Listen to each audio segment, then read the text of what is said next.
Hi, this is Eric Brudvig from IGN Xbox 360 with an Eternal Sonata video review.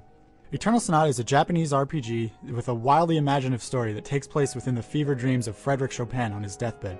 The game's immediately alluring thanks to its great visual style and a beautifully crafted world. The attention to detail here is fantastic, and some of the environments are downright awe-inspiring. The game doesn't just look good either.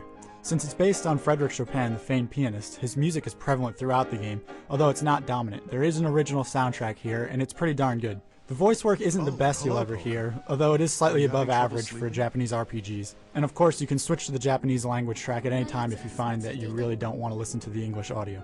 Eternal Sonata is a great RPG for people who are looking for an easy transition from a turn-based role-playing game to a more involved one. The game begins with an almost turn-based combat system and slowly evolves to being downright furious with its action. By the end of the game, you'll be linking together combos into harmony chains, counterattacking, blocking, and tossing out items as fast as you can think. It takes a little while to master, but once you do, you'll find out that the skills that you've learned can make the battles much easier at the end of the game. And this isn't an easy game by any means. While the game is action-based, it does take place in specific arenas that are separate from the overworld, which may seem a bit unnecessary to some, but this battle arena does allow for a few extra little nuances in the combat. The main thing that these arenas add is that they allow for a nice light and dark system to be added to Eternal Sonata. Depending on where you are on the battlefield, you either be in the shade or the light, and this is actually more than just a visual bonus.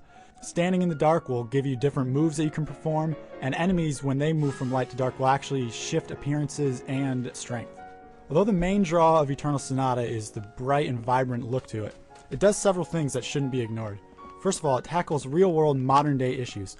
Conservationism, war and the struggle for power, and death are all central themes to Eternal Sonata.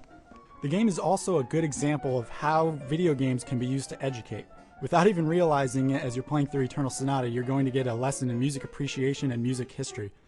The game even successfully blends real-life events from Chopin into this dream world that the video game makers have crafted.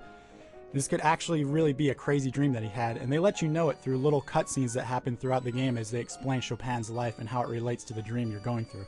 Now, the game does tackle some real issues. The story will sometimes feel a little too blunt for most players. Sometimes it feels like you're being beaten over the head with moral values, and it kind of feels like the game's preaching to you at points. And while this might be a nice game to give your kid, some adults might end up finding the game a little too blunt. Perhaps the biggest limiting factor in Eternal Sonata is that its biggest strength also creates its greatest weakness. The great attention to detail that the game designers put into the Eternal Sonata actually limits its scope.